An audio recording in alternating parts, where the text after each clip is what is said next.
começar a oportunizar, levantar e fazer com que cada um desses homens de Deus possa estar frutificando aqui nesse lugar. E quem estará pregando nessa noite será o nosso presbítero Mário Barbosa, em nome de Jesus, meu amado. Você já está com a oportunidade em nome de Jesus nessa noite.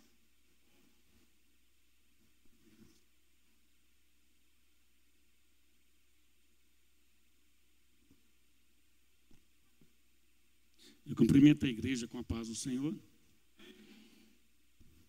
Louvado seja o nome do Senhor. Irmãos, agradeço a Deus pela oportunidade que o Senhor nos está dando de estar à frente desse púlpito com a responsabilidade de trazer a palavra do Senhor. Agradeço ao pastor Tiago pelo convite e pela confiança que depositou na minha pessoa. Nesses 15 dias eu orei. Não é fácil estar aqui, mas quem coloca a mão no arado não pode voltar atrás. Eu gostaria que os irmãos abrissem as vossas Bíblias na Epístola de Hebreus, capítulo de número 12, versículo 14 e 15. Amados, dê atenção à mensagem, não olhe para o mensageiro. O mensageiro é falho, pode errar nas palavras, na concordância, mas a palavra de Deus, ela é perfeita. Ela tem poder para te ajudar no que você precisar. Então, foque na palavra. Medite no que o Senhor quer falar comigo e com você nesta noite. Todos acharam? Hebreus 12. Assim diz a palavra do Senhor. Segui a paz com todos e a santificação, sem a qual ninguém verá o Senhor. Versículo 15. Tendo cuidado de que ninguém se prive da graça de Deus, de que nenhuma raiz de amargura, brotando, vos perturbe, e por ela muitos se contaminem. Amados irmãos, o livro de Hebreus, o autor cujo nome não quis se identificar, muitos alegam que era Paulo, outros não. Mas uma coisa a gente sabe, ele foi inspiradíssimo pelo Espírito Santo de Deus para deixar essa mensagem para nós. Ele escreveu esse livro direcionado aos judeus hebreus, ou seja, aos judeus ortodoxos. Aqueles que falavam aramaico eram fiéis à lei e ao templo, diferente dos judeus helenistas, que adotaram a cultura grega e falavam grego. Este livro foi escrito nos anos 60, 70 depois de Cristo. Foi endereçada justamente para essa comunidade de judeus que estavam se convertendo ao cristianismo. Eles estavam saindo do judaísmo e vindo para o cristianismo. O livro de Hebreus tem uma abordagem teológica profunda e detalhada, porque os seus endereçados que iam receber eram fiéis à lei, ao templo e a todo o cerimonial, focando sempre na superioridade de Jesus Cristo, como sumo sacerdote e o Messias. O autor explora muito bem a relação entre o Velho Testamento e o Novo Testamento, destacando como Jesus cumpriu todas as profecias que estavam no Velho Testamento. Os sacrifícios, tudo se consumiu em Jesus Cristo. Ao longo dos 13 capítulos, o autor enfatiza a importância, irmão, da fé, da perseverança, da confiança em Jesus. Também oferece, nesse livro, exortações, encorajamento à comunidade judaica cristã, exortando a permanecerem fiéis e a seguirem o exemplo dos grandes heróis do Velho Testamento. Nenhum outro livro do Novo Testamento amarra a história e as práticas do Antigo Testamento à vida de Jesus Cristo tão inteiramente como esse livro. O propósito do autor desse livro foi direcionado principalmente aos cristãos judeus, que estavam sob forte perseguição. Olha bem, irmão, desde o começo da igreja, todos sofriam fortes perseguições, muito esmorecimento. A pressão sobre esses cristãos judeus foi muito grande, levando alguns a achar que poderiam voltar para o judaísmo, ao templo. Veja como a coincidência se repete, irmão. Muitos vêm. Tem dados que metade dos crentes entram, um crente na igreja, um crente saiu, desviou. Então, o autor exorta esse povo a progredir no caminho da maturidade espiritual. Estavam estagnados, indecisos, parados no meio do caminho. Converteram a Jesus, mas pararam, não continuaram a caminhada. Tanto é que eles são considerados a seita do caminho. Não vejam bem como eles eram considerados seita, uma facção que saiu do judaísmo. Eram muito criticados. Isso está em Atos 24:14. Depois você pode ver na sua casa. O escritor procura fortalecê-los na fé em Cristo Jesus. Nesse livro ele demonstra cuidadosamente toda a superioridade e a finalidade da revelação e a redenção da parte de Deus em Jesus Cristo. Anima os leitores a manterem firme a sua confissão de fé, não voltar atrás. Prosseguirem nessa caminhada para alcançarem a maturidade, parar de ser crianças da fé e serem adultos na fé. Isso é um caminho. Por isso a gente propôs esse tema para hoje, caminhando para a maturidade espiritual. Tanto aqueles irmãos no início da igreja primitiva, como eu e você precisamos caminhar em direção da maturidade, irmãos. O ponto de partida que eu peguei foi o versículo 14. Segui a paz com todos e a santificação, sem a qual ninguém verá o Senhor. Quando eu me deparei com esse versículo, a parte B, sem a qual nós não viremos o Senhor. Irmãos, quando eu me converti, eu queria ver o Senhor, mas ele veio me avisando, sem a qual, aí eu fui ver a parte A do versículo, seguir paz e a santificação. Eu vi que era um processo que todos nós temos que ter, não tem como. Aí eu tentei trabalhar, fui a fundo, aí eu fui vendo que eu dividi isso aqui em 3 processos, ou 3 etapas. A primeira é seguir. A segunda, que eu classifiquei, a paz com todos. E a terceira é a santificação. Desse jeito eu consegui entender a grande coisa que esse autor conseguiu mostrar em poucas palavras. A gente tem que debruçar na Bíblia Sagrada e decifrar o que esse homem tinha na mente quando ele falou para aqueles homens naquela época. Eu fiz um breve relato de como estava o momento que Deus levantou esse homem para falar com aquela comunidade. E não é nada diferente de hoje. Aí eu comecei, a parte 1, primeiro processo, seguir. Uma simples palavra. Mas essa palavra seguir é uma flexão do verbo seguir. Que significa ir atrás, procurar, perseguir. Nesse caso é uma interjeição que serve para incitar alguém a continuar, a não parar. É nesse sentido que o escritor exorta os judeus cristãos a manter o foco na caminhada, ou seja, seguir. Ou seja, a gente tem uma ordenança. Só chegar na palavra seguir e não entender o complexo dessa palavra, ela passa muito rápido e a gente não vai entender o que o autor quis dizer nesta passagem. Para podermos entender a Bíblia, a gente tem que ler todo o contexto que está envolvendo a linha de raciocínio que esse homem fez. Nesse contexto, a gente tem que voltar até no capítulo 11, um pouco antes, quando ele vai falar dos heróis da fé. E quando ele entra no capítulo 12, que está o nosso versículo que nós estamos trabalhando, no versículo número 1, até o pastor já pregou essa passagem muito bem no começo do ano. O versículo 1 diz, portanto, capítulo 12, versículo 1, portanto, ou quer dizer que ele estava linkando o capítulo anterior, na mesma linha de raciocínio, pois que estamos rodeados de uma tão grande nuvem de testemunhas, deixemos todo embaraço e o pecado que tão de perto nos rodeia e corramos com paciência a carreira que nos está proposta. No versículo 2 ele diz o seguinte, olhando para Jesus, autor e consumador da fé, o qual pelo gozo que estava proposto, suportou a cruz, desprezando toda a afronta e assentou à destra do trono de Deus.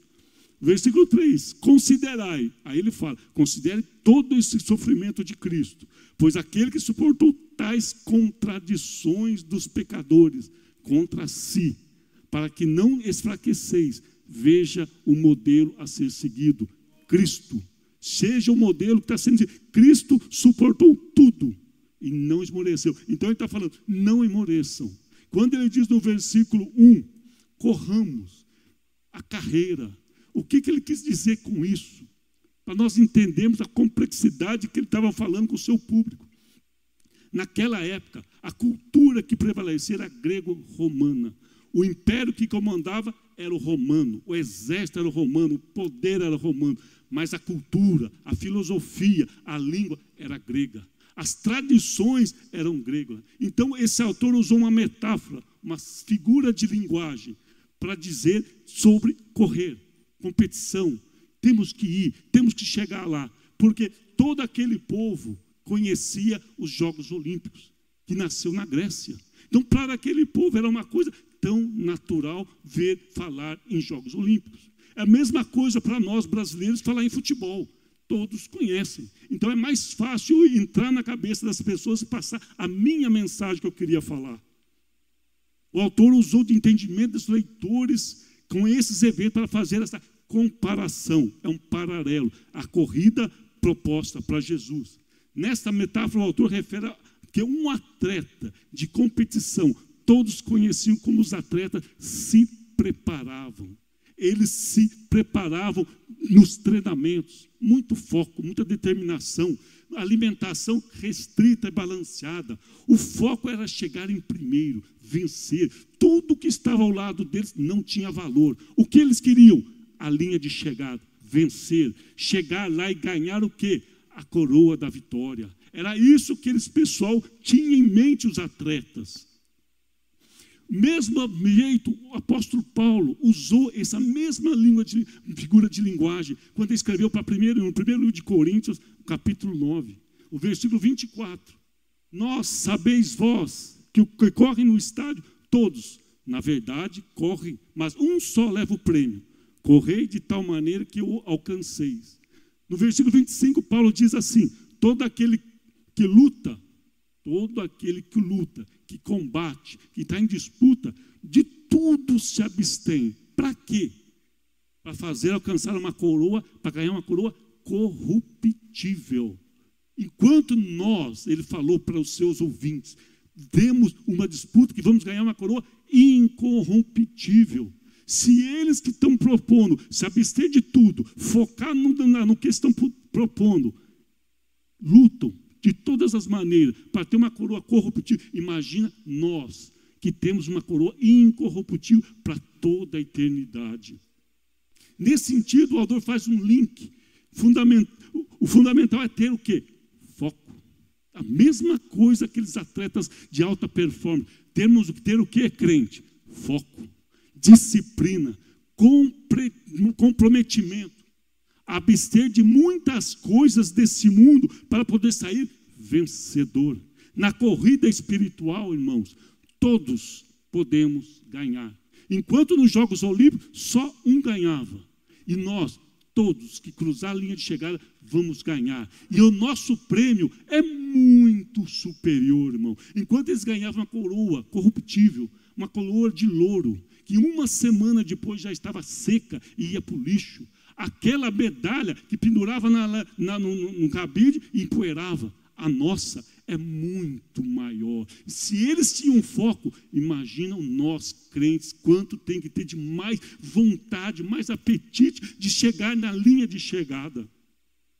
Por isso o autor orienta os cristãos judeus. Olha só como ele linkou, como ele mostrou como temos que ter comprometimento, foco. Tirando todo o embaraço. Aí ele fala, tira os embaraços. Tira o pecado que tão de perto vos rodeia. Ou seja, nessa corrida, qualquer peso extra nos tira a performance. O que é o peso extra que ele está falando aqui? Deixe de lado as dúvidas, os medos, as tradições dos cerimoniais. Exorta a manter foco. Tudo que te impede de chegar a Jesus não dá. Não é possível para você conseguir essa vitória. Nós temos que o quê? Esvaziar. Você não esvaziar das coisas que a gente trouxe do mundo, todas aquelas bagagens, jamais você vai ser cheio do Espírito. Como que o Espírito vai te encher se você está cheio de coisas que não é dele? Não é possível, é incompatível. O que ele manda? Se livre nessa caminhada. Fiquem firmes. A proposta é que quando vocês se converteram ao cristianismo e aceitaram a Jesus Cristo como mediador definitivo entre Deus e os homens. Agora ele falou, não preciso mais de um homem entrar uma vez por ano com cabrito, com sangue, não. Agora nós temos o mediador definitivo, Jesus Cristo. Amados, em cima desse histórico, dessa visão que a gente teve do pano de fundo, que esse homem escreveu essas palavras para aquele tempo. Mas, em Romanos 14, 15, 4, o apóstolo Paulo, usado poderosamente pelo Espírito de Deus, diz assim, porque tudo que dantes foi escrito, tudo que escreveram no Velho Testamento, para o nosso ensino foi escrito. Para quê? Aí é uma proposição. Para quê que temos isso? Pela paciência e consolação das Escrituras, tenhamos esperança. Tudo que foi escrito no Velho Testamento era para nós servir como modelo, para nós ter esperança. Deus quis deixar essa passagem no livro de Hebreu registrado no Cânon Sagrado, para que hoje eu e você aqui na Maraponga 1 pudesse saber a importância de que o Senhor deu naquele período. Seguir, continuar caminhando. Amados, todos nós sabemos que Deus deu o livre arbítrio para você escolher qual caminho trilhar. Mas a gente é muito ciente e sabe que só tem dois caminhos para seguir nesse mundo: bem ou mal, o céu ou o inferno, ou Deus ou o diabo. Nós tínhamos, todos pecaram e destruídos da glória de Deus.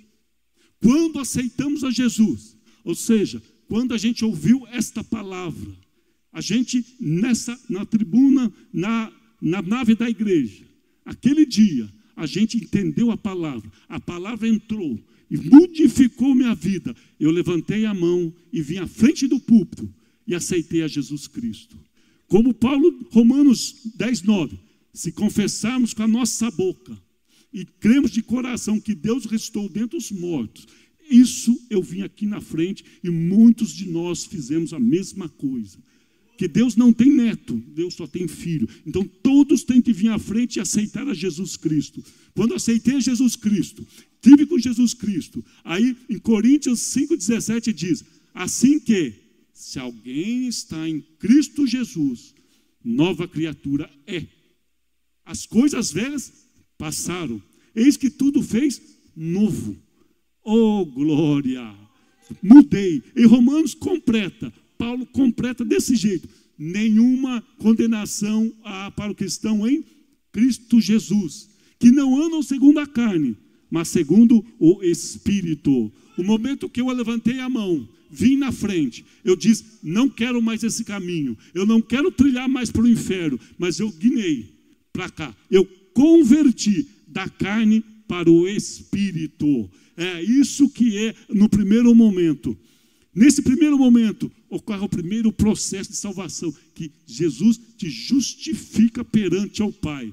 Dessa forma, o nosso inimigo das nossas almas não tem mais do que nos acusar. Ele não tem mais poder sobre a nossa vida. Por quê? Pois o sangue de Jesus Cristo, seu Filho, nos purificou de todos os pecados, como diz João na primeira epístola, capítulo 1, versículo 7. Então, Satanás, ele não pode ficar jogando seta na sua mente. O sangue de Jesus Cristo te cobre, te protege. Amados, meditando mais ainda nesse caminho, eu vejo Jesus Cristo, o grande mestre, que esteve entre nós, perfeito. Ele diz em Mateus 7, 13, olha a ordenança que Jesus manda para mim e para você. Entrais pela porta estreita. É uma ordenança. Entrais. Por quê que tem que entrar aqui? Ele fala, porque larga é a porta, espaçoso o caminho que conduz à perdição. E muito, infelizmente, são os que entraram por ela.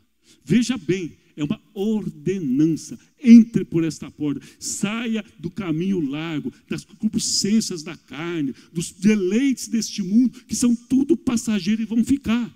Mira onde? Porque a porta é estreita. Estreita é a porta e apertado o caminho, que leva aonde? A vida, e poucos que encontrem. Graças a Deus que nós estamos aqui hoje, seguindo este caminho. Para onde? Para buscar o Senhor. Em 10:9 de João, Jesus fala, eu sou a porta. Se alguém entrar por mim, salvar-se-á. Entrará e achará pastagem. Em 14:9, Jesus fala, eu sou o caminho, eu sou a verdade e a vida. Ninguém vem ao Pai se não for por mim. Se nós não estamos trilhando esse caminho, onde tem a verdade, quem mente é filho do demônio, porque ele é o pai da mentira. Então, crente em nenhum minuto, nenhuma coisinha desse tamanho, não pode deixar crescer a mentira, irmão. Crente é sim, sim, é verdade. Se você tiver uma mentirinha, você pode ter certeza, não é a vida e nem o Senhor que você vai ver. Jesus é bem claro, sou o caminho, a verdade e a vida. Você quer ver o Pai? Siga esses passos. Mas todos nós que estamos nessa caminhada, muitos há mais tempo, muitos começando agora, é uma caminhada longa, difícil, o percurso a ser seguido. Tanto que Jesus, em João 16:33, nos revela isso, irmão. Jesus fala, tenho-vos dito isso. João 16:33. Tenho-vos dito isso, vírgula, o que o Senhor quis dizer. Ele falou, para que em mim tenhais paz, paz, confiança, espera, confia em mim. Mas por que, Jesus? No mundo tereis aflições. Crente, Jesus falou, no mundo vamos ter dificuldades. No mundo vamos passar por apertos. No mundo teremos muitas e muitas lutas. É a palavra de Deus. Graças a Deus que não termina num ponto final a palavra aflições. Tem uma vírgula e Jesus completa. Mas tenha bom ânimo. Ô glória. Eu venci o mundo. E nós somos mais que vencedores em Cristo Jesus. Se Jesus falou, vamos ter aflições. Glória a Deus que eu estou passando aflição. Porque a aflição vai me fazer crescer na esperança e na fé. Vai me fazer crescer, sair de criança para ser maduro na fé. Lucas, quando escreveu Atos do Apóstolo, na conversão de Paulo, ele escreveu a seguinte frase, 9:16. Eu lhe mostrarei quanto deve padecer pelo meu nome. Você aceitou Jesus. Paulo estava lá, doutores da lei, sendo preparado para ser o sumo sacerdote. Ele mudou, largou de tudo aquilo, de todas aquelas pompas, daquelas riquezas. Ele falou, não, eu quero é Cristo. Aí Jesus falou para ele, o quanto você vai ver, como você vai sofrer. Mas ele entendeu que tudo isso aqui é provisório, nada é definitivo. A única coisa definitiva é o que o Senhor tem para mim e para você. Agora, irmãos, nessa caminhada, o Senhor não nos deixou desamparados, Ele nos deu uma armadura. Não aquela armadura que o rei Saul deu para Davi. Não, aquela armadura carnal. Mas ele deu uma armadura espiritual. Tanto é que Deus, usando Paulo, falou, revestindo-se com ela, possamos firmes contra as astutas ciladas do diabo. Mais um lembrete para a igreja. Nós vamos enfrentar as astutas armadilhas do inimigo. Porque a nossa luta não é contra a carne nem o sangue. Um adentro. Irmãos, a minha luta, a sua luta não é contra o irmão que alguma coisa a gente teve um atreveiro e não está combinando aqui na igreja. Não é contra aquela vizinha que fala muito. Também não é com aquela pessoa do trabalho que muitas vezes a gente teve uma desavença. Não é. Que Deus amou o mundo de tal maneira que deu o seu Filho do jeito para que todos, eu, você e eles também fossem salvos. A nossa luta, quem é o nosso inimigo? Aí ele fala, o nosso inimigo, você vai entrar numa batalha. Quem é o nosso inimigo? Quem é a pessoa, com quem eu vou combater? Qual o tamanho do meu adversário? Aí Paulo diz, a nossa luta é contra principados, contra potestades, contra o príncipe das trevas desse século, contra as hostes da maldade em lugares espirituais. Então, irmão, a nossa luta a partir de agora não é mais contra alguém, e sim contra as potestades do inferno, contra as hostes da maldade. Portanto, aí ele fala, tomai toda a armadura de Deus, para que possais resistir o dia mau. Com a armadura de Deus, a gente pode resistir aos dias maus, vendo tudo ficar firmes. Qual é a armadura de Deus? O crente que conhece a palavra, todo dia de manhã, nas suas orações, ele reveste com a armadura de Deus. A armadura de Deus, cingir os vossos lombos com a verdade, couraça da justiça, calçar os pés com o evangelho da paz, o escudo da fé, capacete da salvação e a espada do Espírito. Se vocês analisar os 6 implementos da armadura de Deus, 5 são de defesa. 5 é para você se proteger. Mas o crente quer vitória. O crente pede oração para ter vitória. O crente jejua para ter vitória. Mas você sabe manusear muito bem a palavra de Deus? Você sabe muito bem manipular a espada? O Império Romano, os soldados, todos os dias treinavam o embate. Escudo, fé, espada para ganhar. Você, crente em Jesus Cristo, você manuseia bem a espada? Você lê a palavra? Você domina bem a palavra? A igreja hoje de manhã tivemos uma oportunidade ímpar, uma aula muito abençoada, de uma teologia complexa, difícil para nós. Nós temos que nos preparar para a guerra, nós temos que preparar com a espada, nós temos que manusear a espada com afinco, com determinação, senão ninguém vai vencer. Não tem vitória se você não souber usar a palavra de Deus. A escola bíblica dominical hoje tinha que ter lotada. O culto de doutrina tem que estar cheio, porque é onde se ensina a disciplina bíblica, onde fala a raiz da palavra, onde Deus fala e se revela. Louvado seja o nome do Senhor. E terminando, Paulo fala, orando em todo o tempo, com toda oração e súplica no Espírito, e vigiando nisso com toda perseverança, e um orando pelo outro. A igreja é o corpo de Cristo. A igreja é cada um é membro. Todos têm que orar um pelo outro, para que todos nós possamos vencer essa batalha. Isaías 43, versículo 2. Quando passar pelas águas, estarei contigo. Pelos rios, eles não te submergirão. Quando passar pelo fogo, não te queimarás, nem chama arderá em ti. Ou seja, não é se passar, é quando vai passar. Uma hora ou outra, nós vamos passar pelo fogo, nós vamos passar pela água, mas o Senhor estará conosco. Glória a Deus. A segunda parte, vamos andar, o tempo está passando. A paz com todos. O pecador ouviu a palavra de Deus, se converteu, aceitou Jesus, escolheu a porta estreita que leva à vida eterna. Hebreus, o livro, dá um sentido que devemos seguir a paz com todos. No versículo 15, ele diz o seguinte, um alerta para mim e para você.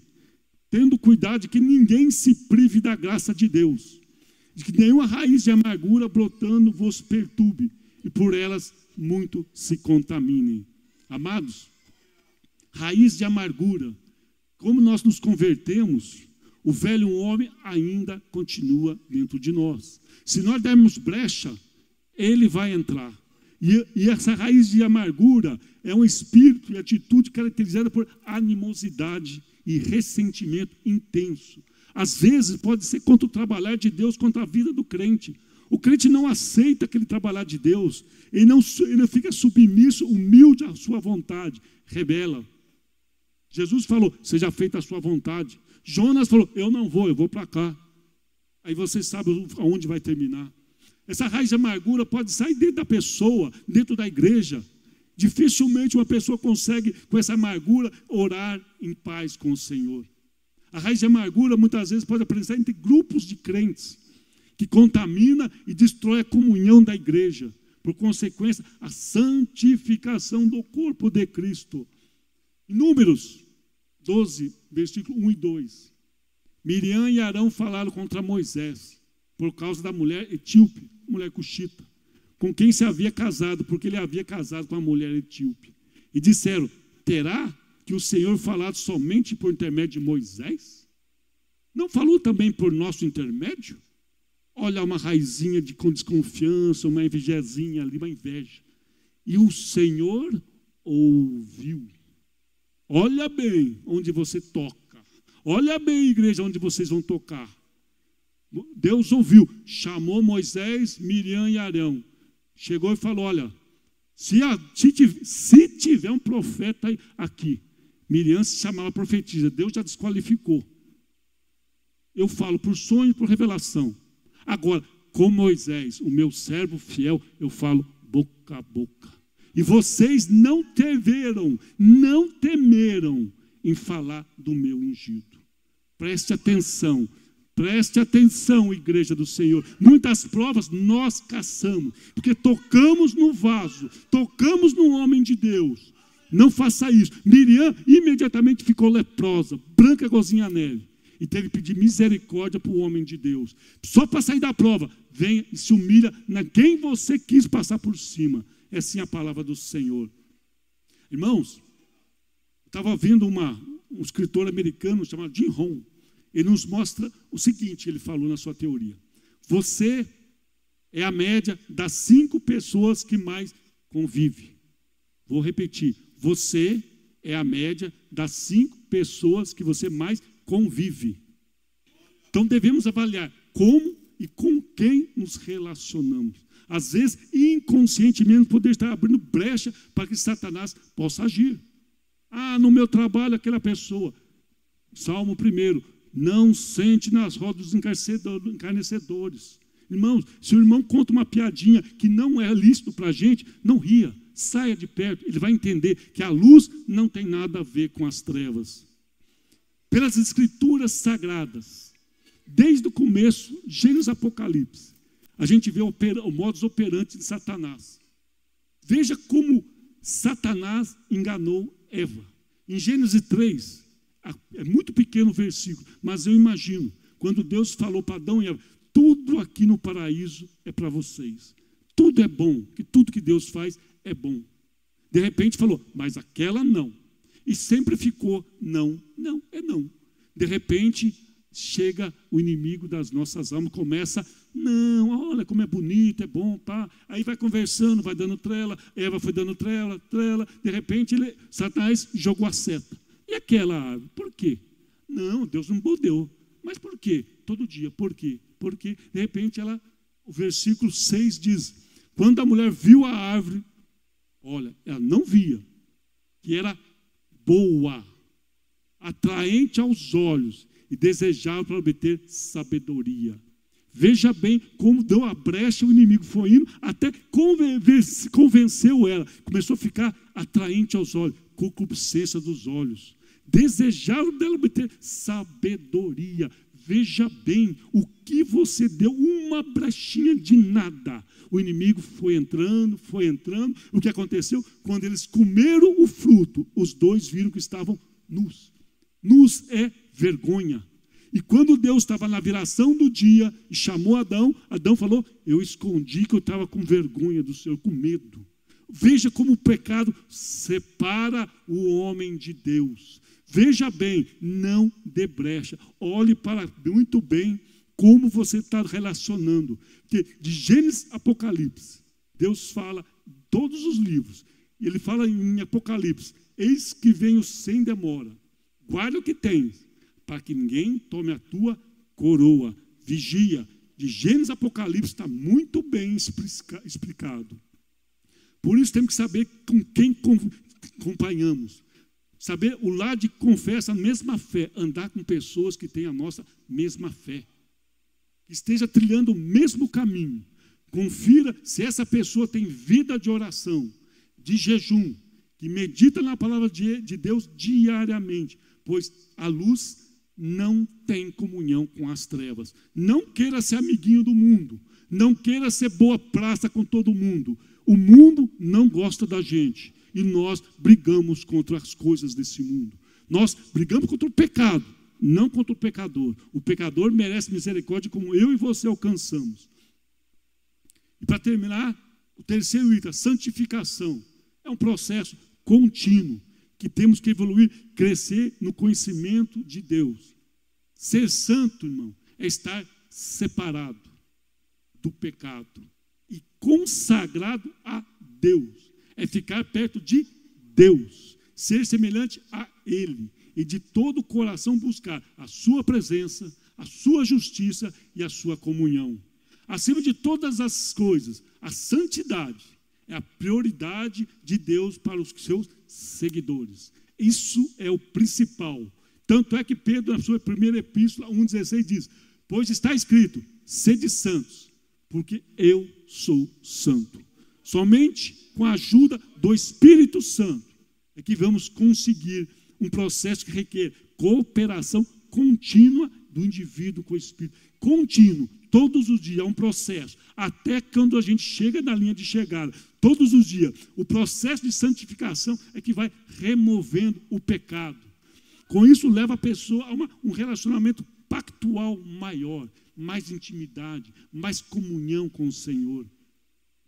Dessa mesma forma, com um atleta de alta performance, busca treinar, foco, nós, cristãos, necessitamos também a mesma dedicação, ter devocional com o Senhor, buscar o Senhor em oração, meditar na palavra, pois a palavra alimenta e fortalece o espírito. Temos que nos dedicar à leitura da palavra e muito mais, estudar as escrituras sagradas, jejuar, para crucificar a carne. A carne está aqui ainda, nós temos que jejuar.